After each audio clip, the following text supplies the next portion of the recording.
बिस्मिल्लाहिर्रहमानिर्रहीम। अगर आपको भूख नहीं लगती या फिर आप खाना खाने के बाद खाना हज़म नहीं होता या खाना खाने के बाद पेट फूल जाता है, बेचैनी हो जाती है, मतली शुरू हो जाती है, डिकार नहीं आते, दिल पे बोझ सा महसूस होता है, खाने में कोई रग़बत नहीं है, खाने में कोई लज़्ज़त महसूस नहीं होती, तो ये वीडियो आपके लिए इंतहाई अहम होने वाली है। इसको आपने इंतहाई गौर से सुनना है। अस्सलामु अलैकुम वरहमतुल्लाहि वबरकातुहू। मैं हूं आपका मेज़बान हकीम लियाकत अली खिची और आप देख रहे हैं हमारा यूट्यूब चैनल हर्बल वर्ल्ड। और आज का मौजू है जी मुक़व्वी क़ल्ब चटनी या फिर भूख लगाने वाली चटनी।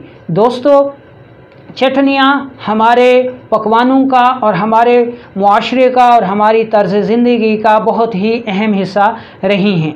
फिर ज़माने ने तरक्की की, फैशन आ गया और इन चटनियों की जगह कोला ड्रिंक्स ने ले ली और फिर अमराज इतने बढ़ गए कि जो साइंस ये दावा करती है जी कि साइंसी तरक्की के साथ साथ जी अब सेहत बहुत ज़्यादा बेहतर है, वहाँ हम देखते हैं कि अमराज का इलाज ही नहीं है। साल से अगर सिर्फ जोड़ों के दर्द हो गए तो पेन किलर खिलाई जा रही है, यहाँ तक कि पेन किलर कैंसर तो कर देती हैं लेकिन दर्द ख़त्म नहीं करती। जबकि इसके मुकाबले में जो चटनियाँ हैं वो ना सिर्फ हमारे मुआशरे का, हमारे पकवानों का अहम हिस्सा हैं, ये ना सिर्फ निज़ाम हज़म की इस्लाह करते हैं बल्कि भूख भी लगाते हैं और खाने को हज़म भी करते हैं। इसमें हम हर मिजाज की चटनी आपको बताएंगे, लेकिन फ़िलहाल आज हम जिस चटनी की बात कर रहे हैं वो उज़लाती मिजाज के लिए है, यानी उज़लाती मिजाज के लोगों के लिए है। और इसको हमने मुक़व्वी क़ल्ब कहा, एपिटाइज़र कहा, मुश्तही कहा, दाफ़े रिहा कहा, यानी ये वो चटनी है। ठीक है, तो सबसे पहले हम देखते हैं जी कि इसके अज्ज़ा क्या हैं। इसमें आपने पहले नंबर पर दरमियाने साइज़ का एक टमाटर लेना है, यानी टमाटर एक अदद आपने लेना है। इसके बाद आपने ज़ीरा स्याह लेना है और ज़ीरा स्याह आपने 3 ग्राम लेना है, यानी 1 चाय वाली चम्मच। ये 2 चीज़ें हो गई। तीसरी चीज़ आपने लेनी है जनाब किशमिश, और किशमिश आपने लेनी है 10 अदद। और चौथी चीज़ क्या लेनी है? आलू बुखारा लेना है। अगर खुश्क आलू बुखारा है तो आपने 3 अदद लेना है, और अगर ताज़ा है तो फिर 1 अदद काफ़ी है। आलू बुखारे की गुठली निकाल दें, ठीक है, और आलू बुखारे का जो गूदा है वो आपने ले लेना है। हरी मिर्च आपने 1 अदद लेनी है, ठीक है जी, और दही आपने आधा कप लेना है। दही के अलावा जो बाकी अज्ज़ा हैं इनको आप खूब अच्छी तरह ग्राइंड कर लें और आधा कप दही मिला लें, तो ये आपकी चटनी तैयार है।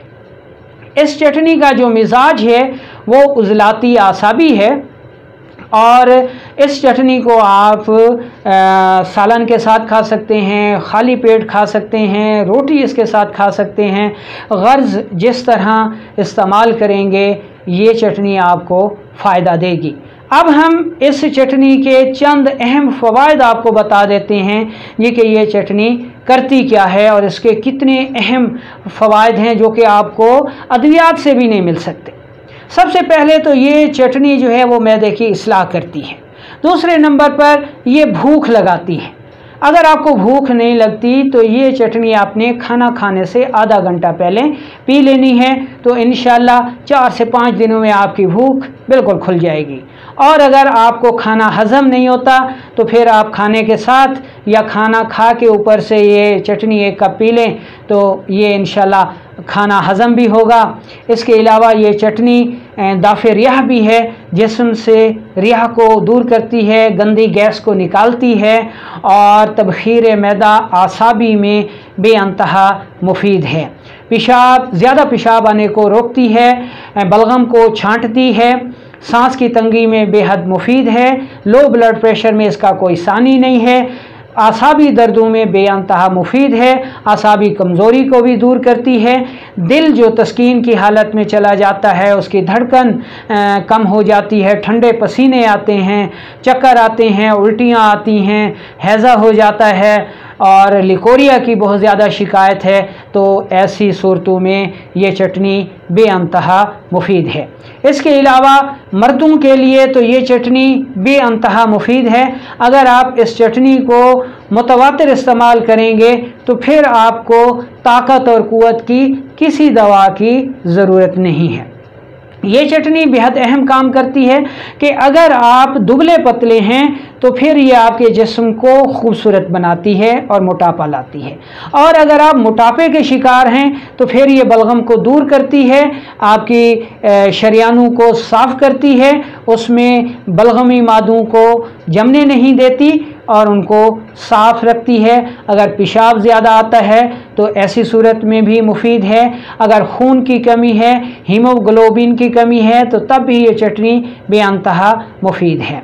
ऐसी हामला औरतें जिनको पहले 2 माह में मतली बहुत ज़्यादा सताती है, उल्टी बहुत ज़्यादा सताती है, किसी दवा से भी नहीं रुकती, तो वो ये चटनी लाजमी इस्तेमाल करें। वो उनके निज़ाम को भी ठीक रखेगी, कै को भी रोकेगी और खून, फोलिक एसिड, हीमोग्लोबिन, फौलाद की कमी को भी पूरा करेगी। ऐसे बच्चे जिनको भूख नहीं लगती, बहुत ज़्यादा कमज़ोर हैं और उनकी ग्रोथ रुकी हुई है, उनके लिए तो ये चटनी जो है वो बेहद मुफीद है और ये आयरन माल्टोज़ से कई गुना ज़्यादा बेहतर है। ठीक है, क्योंकि इसमें कुदरती तौर पर कैल्शियम पाया जाता है, आयरन पाया जाता है, फोलिक एसिड पाया जाता है, फौलाद पाया जाता है।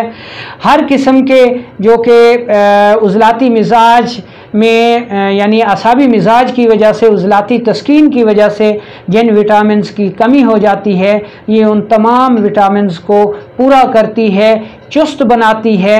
ख़ास तौर पे वो लोग जो कि ख़याली पुलाव बहुत पकाते हैं जी कि मैं आज वज़ीर आज़म से मिलूँगा, आज मैं सऊदी अरब के बादशाह से मिलूँगा, वो मुझे 2 मुर्गियाँ देगा, वो 50 अंडे देंगी, मैं बेचूँगा, महल बनाऊँगा, या कई किस्म के जो अतई लोग हैं जो ये दावा करते हैं जी कि हमारी ये दवा जी पलंग तरोड़ है, ठीक है जी, ये मजून ज़रब ग़ज़ब है, ये फ़लाँ है, ये फ़लाँ है, यानी ख़याली दावे जो लोग करते रहते हैं, ठीक है, उनके लिए ये चटनी जो है वो बेअंतहा मुफीद है। दूसरा, ऐसे लोग जो कि डर और खौफ का बहुत ज़्यादा शिकार रहते हैं या जो लोग झूठ बोलते हैं, ठीक है, उनके लिए भी ये चटनी जो है वो बहुत ज़्यादा मुफीद है। दूसरा, ऐसे लोग जिन पर जादू बहुत ज़्यादा होता है या जादू बहुत जल्द असर करता है, उनके लिए भी ये चटनी बहुत ज़्यादा मुफीद है। आप एक बात को जहन में रखें कि बहैसियत मुसलमान हमें कहा गया है जी कि गोबर और हड्डी वगैरह से जो है वो अपनी जो फासिद मादा है या फासिद जो उसको साफ़ ना करें, क्योंकि ये जिन्नात की खुराक है। और दूसरा ये है कि जो शयातीन हैं या जो शरीर शयातीन हैं, जिन्नात हैं, वो हमेशा फासिद माहौल में रहना ज़्यादा पसंद करते हैं, और जब किसी जिस्म में ग़िज़ा रुककर मुताफ़न हो जाती है, ख़राब हो जाती है, उसमें ताफ़ुन पैदा हो जाता है, तो ये ताफ़ुन जिन्नात के लिए मरग़ूब माहौल है और वो ऐसे माहौल को पसंद करते हैं। तो जो लोग जिन्नात का शिकार रहते हैं या जिन पर जादू बहुत ज़्यादा होता है, उनके लिए ये चटनी बहुत ज़्यादा फ़वाइद की हामिल है। शर्तिया दावा है कि आप उनको इस्तेमाल करें, इंशाअल्लाह उनके जिन्नात दूर हो जाएंगे और जो तबख़ीर मैदा की वजह से उनके दिमाग में खरनास घुस जाता है तो वो भी दूर हो जाएगा और वो भी अमली दुनिया में वापस आ जाएंगे।